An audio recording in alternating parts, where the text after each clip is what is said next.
आप भूलेगा तो इसी में चले आए ये पंचमुखी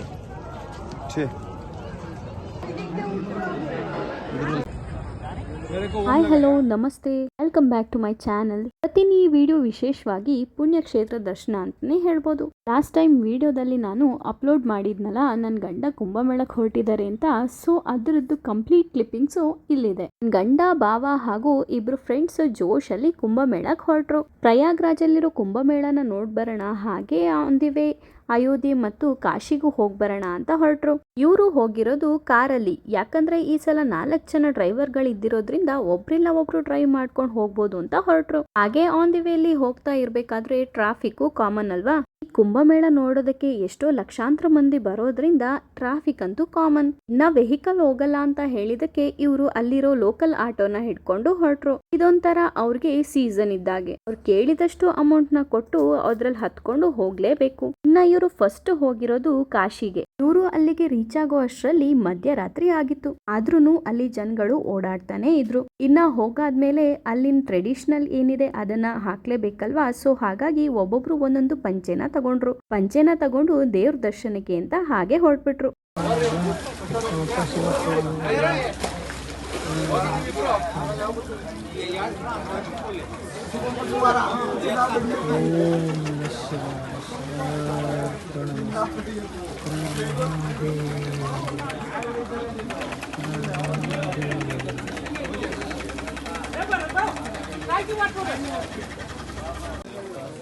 अर्जुन पंडित को बहुत तो मार रहे हैं पानी गंगा दी मोटर घाट है अच्छा नहीं गया हाथी वाल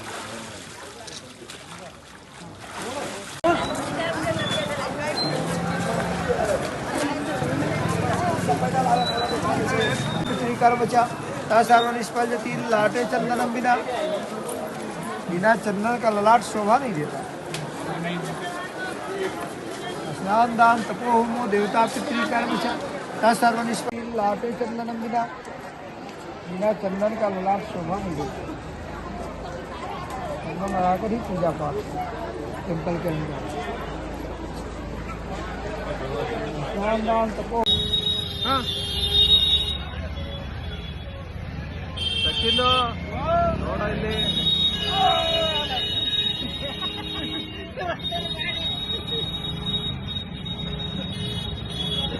ಹಾಗೆ 6 ಗಂಟೆಗೆ ದರ್ಶನಕ್ಕೆ ನಿಂತು ಕಾಶಿ ವಿಶ್ವನಾಥನ ದರ್ಶನನ ಪಡ್ಕೊಂಡ್ರು. ಆದ್ರೆ ಇಲ್ಲಿ ಒಳಗಡೆ ಹೋದ್ಮೇಲೆ ಯಾವುದೇ ಮೊಬೈಲ್ ನ ಅಲೋ ಮಾಡಲ್ಲ. ಗೇಟಲ್ಲಿ ಒಂದು ಲಾಕರ್ ಇಟ್ಟಿರ್ತಾರೆ. ಸೊ ಅಲ್ಲೇ ಮೊಬೈಲ್ ನ ನಾವೆಲ್ಲ ಇಡ್ಬೇಕಾಗುತ್ತೆ.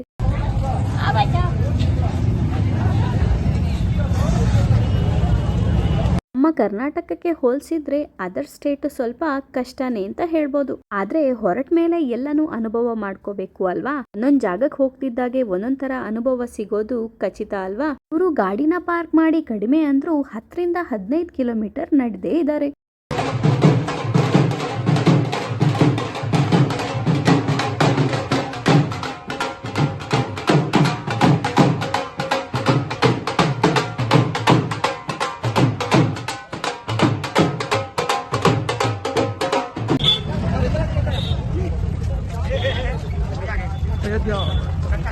प्रवास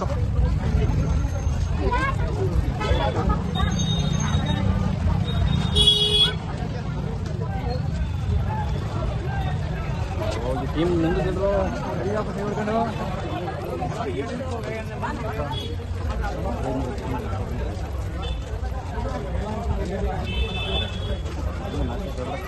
ಇನ್ನ ಕಾಶಿನ ಮುಗಿಸ್ಕೊಂಡು ಇವ್ರು ಬಂದಿರೋದು ಅಯೋಧ್ಯೆಗೆ. ಅಯೋಧ್ಯೆಯಲ್ಲಿರೋ ರಾಮನ ದರ್ಶನಕ್ಕೆ ಜನ ಜಾತ್ರೆನೇ ಸೇರಿತ್ತು. ಇಷ್ಟು ದೂರ ಹೋಗೋದೇ ಅಪರೂಪ ಆಗಿರೋದ್ರಿಂದ ಎಲ್ಲ ಒಂದ್ಸಲ ನೋಡ್ಕೊಬರೋಣ, ಕಣ್ ತುಂಬ್ಕೊಬರೋಣ ಅಂತ ಹೇಳಿ ಜನ ಸೇರಿದ್ರು. ಎಲ್ಲಾರ್ಗೂ ಒಂದೊಂದರ ಆಸೆ ಇದ್ದೇ ಇರುತ್ತಲ್ವಾ. ಜೀವನದಲ್ಲಿ ಒಂದ್ಸಲನಾದ್ರೂ ಈ ತರ ಪುಣ್ಯಕ್ಷೇತ್ರಕ್ಕೆ ಹೋಗಿ ಕಣ್ ತುಂಬಿಸ್ಕೊಬರೋಣ ಅಂತ ಹೇಳಿ. ಹಾಗಾಗಿ ನಾವು ಹೋಗಕ್ಕಾಗಿಲ್ಲ ಅಂದ್ರೂ ಪರವಾಗಿಲ್ಲ, ಇವ್ರಾದ್ರೂ ಹೋಗ್ ಬರ್ಲಿ ಅಂತ ಕಳಿಸ್ಕೊಟ್ಟಿದ್ವಿ. ಅಯೋಧ್ಯೆಯಲ್ಲಿ ಮೊದ್ಲಿಗೆ ಸಿಗೋದು ಈ ಹನುಮಂತ.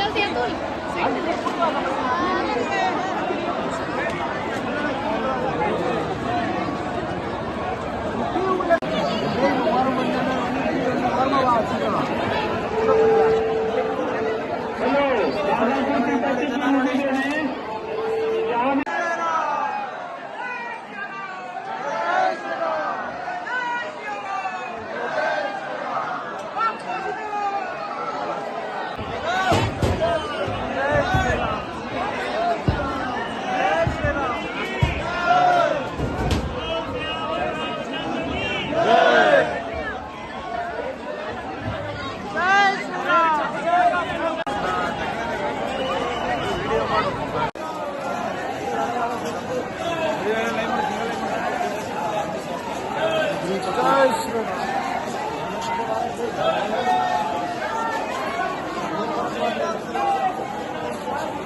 ಜನಸಾಗರದ ಮಧ್ಯೆ ದೇವ್ರ ದರ್ಶನ ಪಡ್ಕೊಂಡ್ರೆ ಅದಕ್ಕಿಂತ ಸಂತೋಷ ಇನ್ನೊಂದಿಲ್ಲ. ಇನ್ನ ಹನುಮಗರಿಯಲ್ಲಿ ದೇವ್ರನ್ನ ದರ್ಶನ ಪಡ್ಕೊಂಡು ಅಲ್ಲಿಂದ ಡೈರೆಕ್ಟ್ ಆಗಿ ಹೋಗೋದು ಅಯೋಧ್ಯೆಗೆ. ಪ್ರಭು ಶ್ರೀರಾಮನ ದರ್ಶನಕ್ಕಾಗಿ ಜನಗಳೆಲ್ಲ ಎಷ್ಟು ಕಾತ್ರದಿಂದ ಓಡಾಡ್ತಿದ್ರು ನೋಡಿ.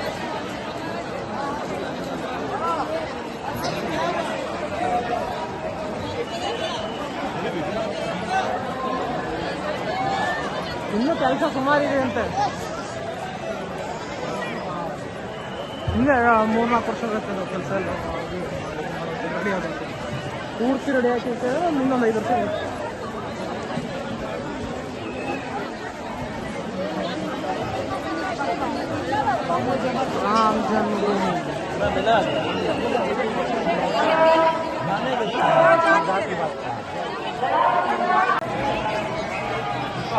ಎಲ್ಲ ಚೆಕಿಂಗ್ ಸೆಂಟರ್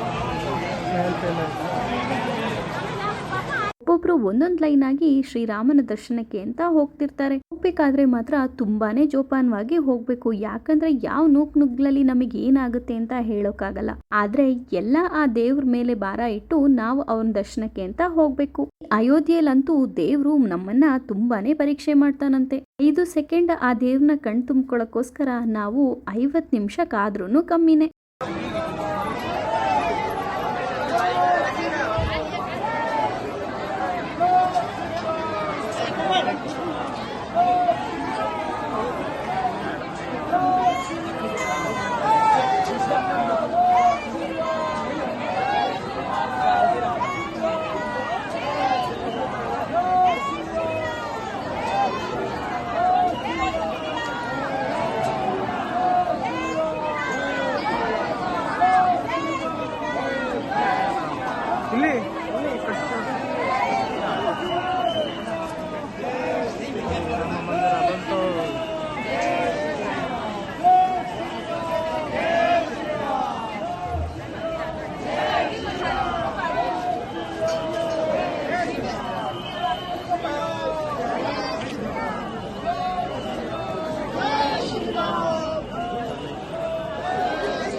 बाहर निकाली है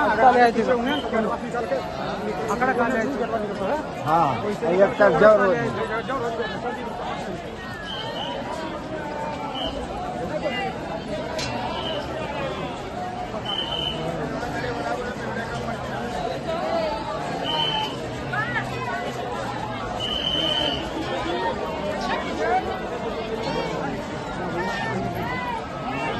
जय श्री राम जय श्री राम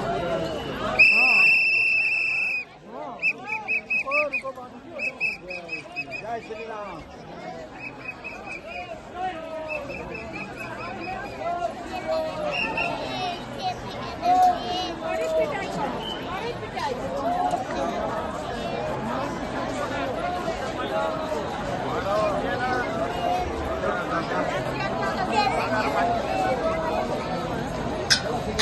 जय श्री राम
ಅಯೋಧ್ಯೆನ ನೋಡ್ತಾ ಇದ್ರೆ ಸ್ವರ್ಗನೇ ನೋಡ್ತಾ ಇದ್ದೀವಿ ಅನ್ನೋ ಖುಷಿಲಿ ಜನಗಳು ಮುಂದುವರಿತಾ ಇದ್ರು. ಆ ದೇವ್ರ ನಾಮಸ್ಮರಣೆ ಜೊತೆಗೆ ನಮಗೆ ಎಷ್ಟು ಆಯಾಸ ಆಗ್ತಿದೆ ಅನ್ನೋದನ್ನು ಮರಿತಾ ಇದ್ರು. ಅಯೋಧ್ಯೆ ಒಳಗಡೆ ಮಾಡಿರೋ ಕೆತ್ತನೆ ಅಂತೂ ಯಾವುದೋ ಒಂದು ಅರಮನೆಯಲ್ಲಿದ್ದೀವಿ ಅನ್ನೋ ತರ ಫೀಲ್ ಆಗ್ತಿತ್ತಂತೆ. ಇನ್ನೇನು ದೇವ್ರ ದರ್ಶನ ಮಾಡ್ಬೇಕು ಅನ್ಸೋವಷ್ಟರಲ್ಲಿ ಮನ್ಸಿಗೇನೋ ಒಂಥರ ಖುಷಿ ಆಗ್ತಿತ್ತಂತೆ. ಇಷ್ಟೊಂದು ರಶ್ ಇರೋವಾಗ ಎಲ್ಲರಿಗೂ ದೇವ್ರ ದರ್ಶನ ಚೆನ್ನಾಗ್ ಆಗುತ್ತೋ ಇಲ್ವೋ ಅಂತ ಹೇಳಿ ಅಲ್ಲಲ್ಲಿ ಟಿವಿನೆಲ್ಲ ಹಾಕಿದ್ರಂತೆ.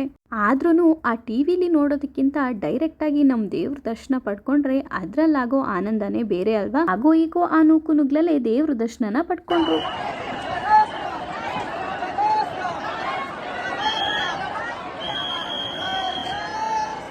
ಕಾಶಿ ಅಯೋಧ್ಯೆ ದರ್ಶನ ಏನೋ ಆಯ್ತು. ಇನ್ನ ಇವರು ಡೈರೆಕ್ಟ್ ಆಗಿ ಹೊರಟಿರೋದು ಕುಂಭಮೇಳಕ್ಕೆ.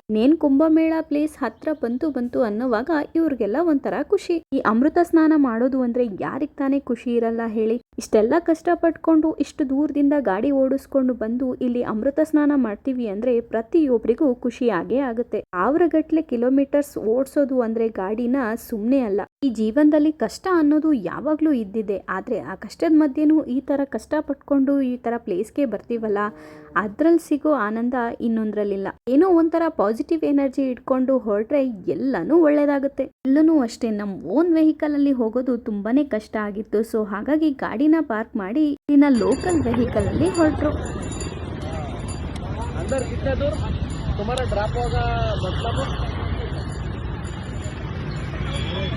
ಇವ್ರಿಗೆ ಬರೋ ಅರ್ಧಂಬರ್ಧ ಹಿಂದಿಲಿ ಹೇಗೋ ಮ್ಯಾನೇಜ್ ಮಾಡ್ಕೊಂಡು ದಿನಾನ ಕಳೀತಾ ಇದ್ರು. ಬೇರೆ ಭಾಷೆ ಮಾತಾಡೋಣ ಅಂದ್ರೆ ಅವ್ರಿಗೆ ಬರಲ್ಲ. ಸೊ ಹಾಗಾಗಿ ಅವ್ರಿಗೆ ಗೊತ್ತಿರೋ ಭಾಷೆನ ಇವ್ರು ಮ್ಯಾನೇಜ್ ಮಾಡ್ತಾ ಇದ್ರು. ಅಲ್ಲಿರೋ ಲೋಕಲ್ ವೆಹಿಕಲ್ ಪೂರ್ತಿ ಮುಂದಕ್ಕೆ ಹೋಗಲ್ಲ. 1 ರಿಂದ 1.5 ಕಿಲೋಮೀಟರ್ ಅಷ್ಟೇ ಕರ್ಕೊಂಡು ಹೋಗ್ತಿದ್ರಂತೆ. ಆಗೋ ಹೀಗೋ ಇವತ್ ನಡೆಯೋದೆ ಅಂತ ಹೇಳಿ ಅಲ್ಲಿಂದ ಮತ್ತೆ ಹೊರಟ್ರು. ಇನ್ನೇನ್ ಕುಂಭಮೇಳದ ಎಂಟ್ರೆನ್ಸ್ ನೋಡ್ತಿದ್ದಾಗೆ ಏನೋ ಒಂಥರ ಖುಷಿ ಇವ್ರಿಗೆ. ಪ್ರಯಾಗ್ರಾಜ್ನ ಪೂರ್ತಿ ವಾತಾವರಣ ಅಂತೂ ತುಂಬಾನೇ ಚೆನ್ನಾಗಿತ್ತಂತೆ. ಪ್ರತಿಯೊಂದ್ ಕಡೆನೂ ರಾತ್ರಿನೇ ರೀಚ್ ಆಗ್ತಿದ್ರು.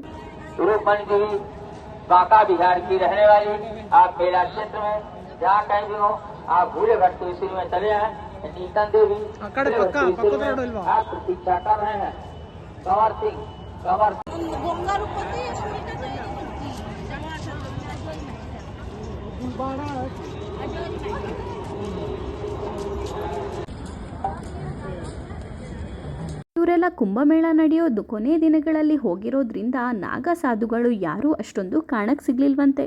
ಅವ್ರನ್ನ ಹೋಗಿ ನೋಡ್ಲೇಬೇಕು ಅಂತ ಆದ್ರೆ ತುಂಬಾನೇ ದೂರ ನಡಿಬೇಕಿತ್ತಂತೆ.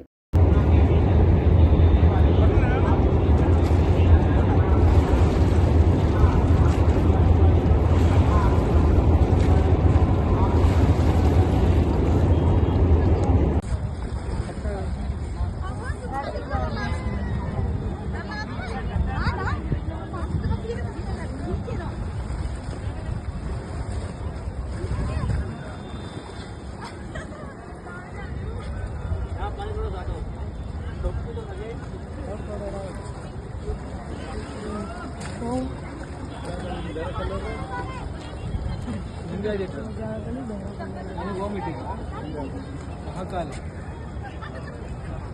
मेरे को ओम लगाया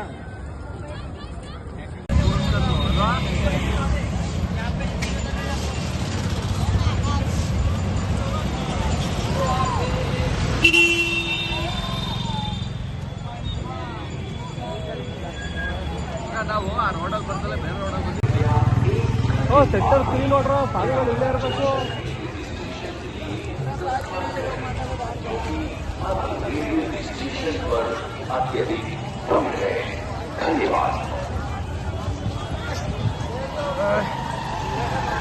ಗಂಗಾ ಯಮುನಾ ಸರಸ್ವತಿ ಸಂಗಮ ಸ್ಥಳಕ್ಕೆ ಹೋಗಿ ಅಮೃತ ಸ್ನಾನನ ಮಾಡಿಕೊಂಡು ಹಾಗೆ ಎಲ್ಲ ಪ್ಲೇಸ್ ನೋಡ್ಕೊ ಬರೋಣ ಅಂತ ಸುತ್ತಮುತ್ತ ಹಾಗೆ ಓಡಾಡ್ತಿದ್ರಂತೆ. ಒಂದ್ ಕಡೆಯಿಂದ ಜನ ಖಾಲಿ ಆಗ್ತಾ ಬಂದಾಗೆ ಇನ್ನ 10ರಷ್ಟು ಜನ ಮತ್ತೆ ಬರ್ತಾ ಇದ್ರಂತೆ.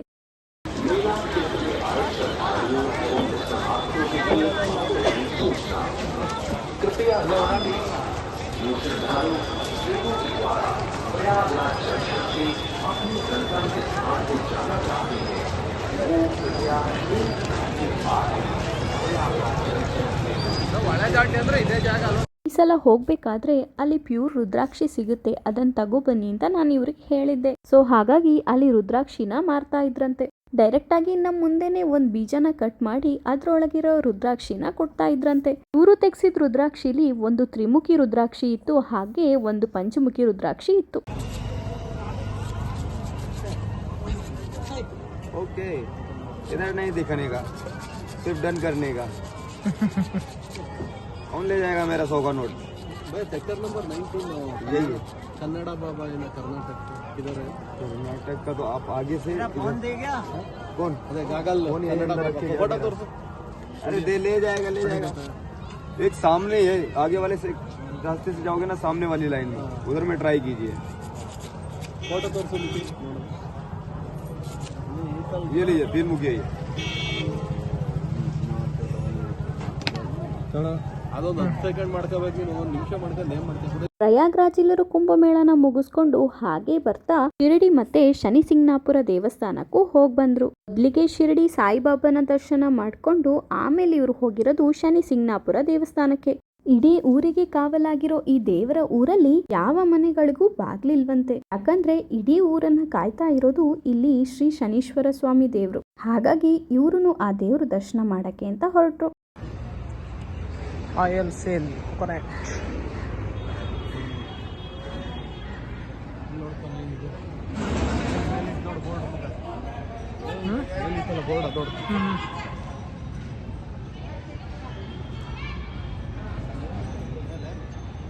ಮೇಲೆ ಏನಂತ ಐತೆ?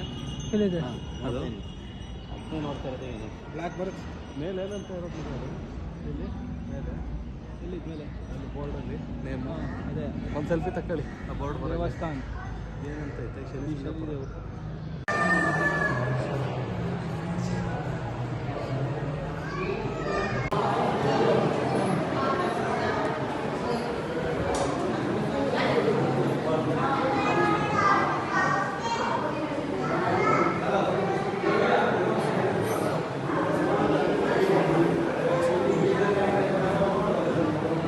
जय श्री राम.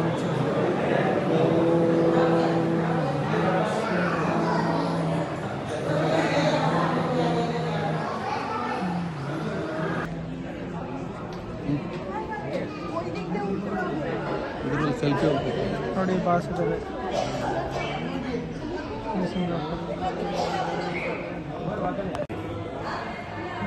ಎಲ್ಲ ನವಗ್ರಹ. ಸೂರ್ಯದೇವನ್ ನೋಡಿ, ಸೂರ್ಯದೇವ. ಆ ದೇವಸ್ಥಾನ ಮುಗಿಸ್ಕೊಂಡು ಹೊರಗಡೆ ಬಂದ್ರೆ ಇಲ್ಲಿ ವಿಶ್ರಾಂತಿಗೆ ಅಂತ ಹೇಳಿ ಚೇರ್ಗಳನ್ನ ಹಾಕಿದ್ರಂತೆ. ಅದ್ರ ಪಕ್ಕದಲ್ಲೇ ಹೇಗೆ ಎತ್ತಿನ ಸಹಾಯದಿಂದ ಕಬ್ಬಿನ ಜ್ಯೂಸ್ನ ರೆಡಿ ಮಾಡ್ತಿದ್ದಾರೆ ನೋಡಿ. ಇವೆಲ್ಲ ಕಾರಣಕ್ಕೆ ಸಿಗೋದು ತುಂಬಾನೇ ಅಪರೂಪ ಆಗೋಗಿದೆ. ಆದ್ರೂನು ಪಾಪ ಎಷ್ಟೊಂದು ದನಿವಾಗುತ್ತಲ್ವಾ ಅಂತ ನಾವು ಅನ್ಕೋಬೇಕು. ಈ ಹಳೆ ಕಾಲದ ಪದ್ಧತಿ ಮಾತ್ರ ತುಂಬಾನೇ ಚೆನ್ನಾಗಿರುತ್ತೆ ನೋಡಕ್ಕೆ. ನಮ್ಮೂರಲ್ಲೆಲ್ಲ ಈಗ ಆಲ್ರೆಡಿ ಮಿಷಿನ್ ಎಲ್ಲ ಬಂದಾಗೋಗಿದೆ.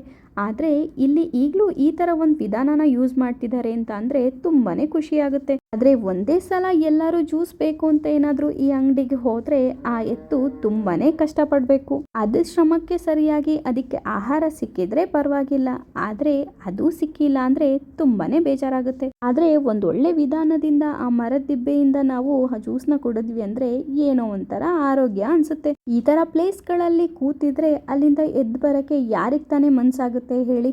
ಹಾಗೋ ಹೀಗೋ ದೇವ್ರ ದರ್ಶನಗಳೆಲ್ಲ ಮುಗ್ದೇ ಹೋಯ್ತಲ್ಲ, ಸೊ ಹಾಗಾಗಿ ಇವರು ರಿಟರ್ನ್ ಬರ್ಬೇಕಾದ್ರೆ ಒಂದ್ಸಲ ಬಾಂಬೆಗೂ ಹೋಗ್ ಬರೋಣ ಅಂತ ಹೇಳಿ ಹಾಗೆ ಆನ್ ದಿ ವೇ ಅಲ್ವಾ ಅಂತ ಹೊರಟ್ರು. ಇವರು ಬಾಂಬೆಗೆ ರೀಚ್ ಆಗೋ ಅಷ್ಟರಲ್ಲಿ 7 ಗಂಟೆ ಆಗಿತ್ತು. ಬಾಂಬೆಲಿರೋ the gateway of India ಹಾಗೂ ತಾಜ್ ಹೋಟೆಲ್ ನೋಡ್ಕೊ ಬರೋಣ ಅಂತ ಹೊರಟ್ರು. ಇದಂತೂ ವಿಡಿಯೋದಲ್ಲಿ ನೋಡೋದಕ್ಕಿಂತ ಡೈರೆಕ್ಟ್ ಆಗಿ ನೋಡ್ಕೊಂಡು ಆನಂದಿಸೋಕೆ ತುಂಬಾನೇ ಚೆನ್ನಾಗಿತ್ತಂತೆ. ಇನ್ನ ಅಲ್ಲಿದ್ ಅಟ್ಮಾಸ್ಫಿಯರ್ ಅಂತೂ ಯಾವ ಫಾರಿನ್ಗೂ ಕಡಿಮೆ ಇಲ್ಲ ಅಂತ ಹೇಳ್ತಾ ಇದ್ರು. ಎಲ್ಲವನ್ನು ನಾವು ಎಕ್ಸ್ಪ್ರೆಸ್ ಮಾಡಕ್ ಆಗಲ್ವಲ್ಲ, ಒಬ್ಬೊಬ್ರು ಅವ್ರವ್ರ ಆಸೆ ಪ್ರಕಾರ ಅದನ್ನ ಅನುಭವಿಸ್ಬೇಕು. ಮೇನ್ ಆಗಿ ಹೇಳ್ಬೇಕು ಅಂದ್ರೆ ಅನುಭವಿಸ್ತವನಿಗೆ ಮಾತ್ರ ಗೊತ್ತು ಇದ್ರ ಸುಖ ಏನು ಅಂತ. ಜೀವನದಲ್ಲಿ ಒಂದ್ಸಲನಾದ್ರೂ ಈ ತರ ಹೋಗ್ ಬರ್ಬೇಕು. ಈ ಸಲ ಏನೋ ಇವ್ರು ಹೋಗಿದಾರಲ್ಲ ಇವ್ರ ಪುಣ್ಯ ಅಂತ ಅನ್ಕೊಂಡು ನಾವು ಮನ್ಸಿಗೆ ಖುಷಿನ ಪಡ್ಕೋಬೇಕು. ಇದಿಷ್ಟು ಇವರ 6 ದಿನದ ಪಯಣ. ಎಲ್ಲ ಮುಗಿಸ್ಕೊಂಡು ಪೀಸ್ಫುಲ್ ಆಗಿ ನಮ್ಮೂರ್ ಹಾಸನಿಗೆ ರಿಟರ್ನ್ ಆದ್ರು. ನಾವಂತೂ ಅವ್ರು ಹೇಳಿದ್ನ ಕೇಳಿದ್ದೇ ಆಯ್ತು. ನಾವೊಂದ್ಸಲ ಯಾವಾಗ ಹೋಗ್ತೀವಪ್ಪ ಅಂತ ಕನ್ಸ್ ಕಾಣ್ತಾ ಕೂತಿದೀವಿ. ನೀವು ಯಾರಾದ್ರೂ ಕುಂಭಮೇಳಕ್ಕೆ ಹೋದವರಿದ್ರೆ ನಿಮ್ ಅನಿಸಿಕೆನ ಕಮೆಂಟ್ ಮುಖಾಂತರ ತಿಳಿಸಿ. Thank you.